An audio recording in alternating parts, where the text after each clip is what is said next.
When I speak with nonprofit leaders, I often hear things like, we're the best kept secret, and if only we could get people to care. Well, that second comment, if only we could get people to care, how do we get people that are very removed from the work that we do to care about what we do? Well, hopefully today we'll find a couple tricks to help you answer that question. Fieldtrip conducted custom research to analyze the attitudes of nonprofit supporters. So what makes them think, believe, and act is more important than their characteristics or demographics. And these attitudes really can't be defined by demographics because they're equally spread across ages, ethnicity, economic status. And today is the third in the three-part series to talk about the disconnected supporters, the first two being the empathetic supporters and the skeptical supporters. So the disconnected supporters, well, just like the name says, they just are disconnected from the work that we do and the experiences of the people that we help. And so our job leans really heavily into education and understanding. So let's get into it. So of the three groups, they're split equally about a third and a third and a third. So we can't afford to just focus on one attitudinal group. We need to connect with all three. And the disconnected supporter thinks that it's important to do good work and to make progress against social issues, and that no matter what your background, people are capable of change.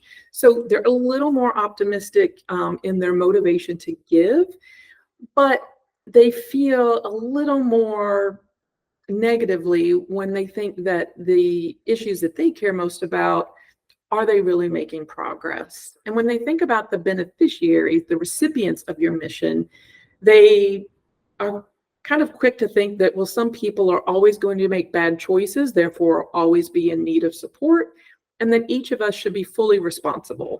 So that's a pretty wide gap. We know because of our work, that's not the best way to think. It's othering, the situation.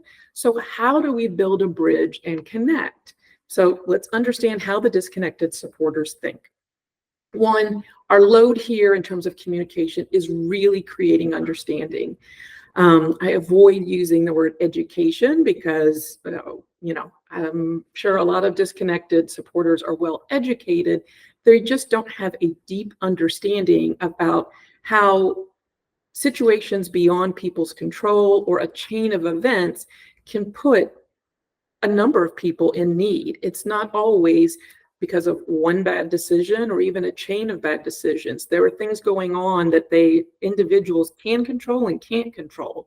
So we need to increase understanding of that and talk about the context that led that person to be in need, how these are the issues our recipients or beneficiaries most often face. Because if they're working on, safety and hunger, they can't make not only strong choices, but even have the luxury of making choices. And then sustainable progress. It's really important to show that we are making progress, that the solution, our mission, is both successful, scalable, and sustainable. So a story starter might look like this. We want to tie the work that we do, even when we start with a human story, and add the chapters, or what I call the ripple effect, until we connect to their world. So we have to take this one human life or this particular metric and show how it impacts their community, their world, and makes it better, and how they play a role in that.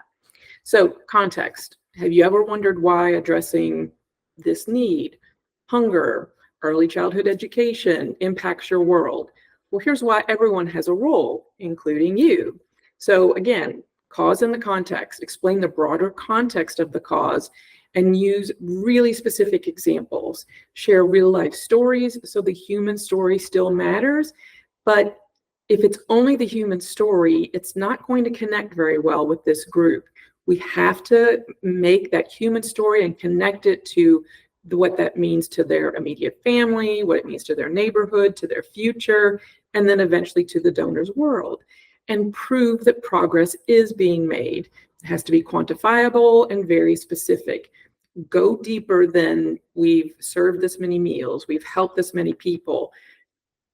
Think about what is the impact of those numbers and how can you track and report on those?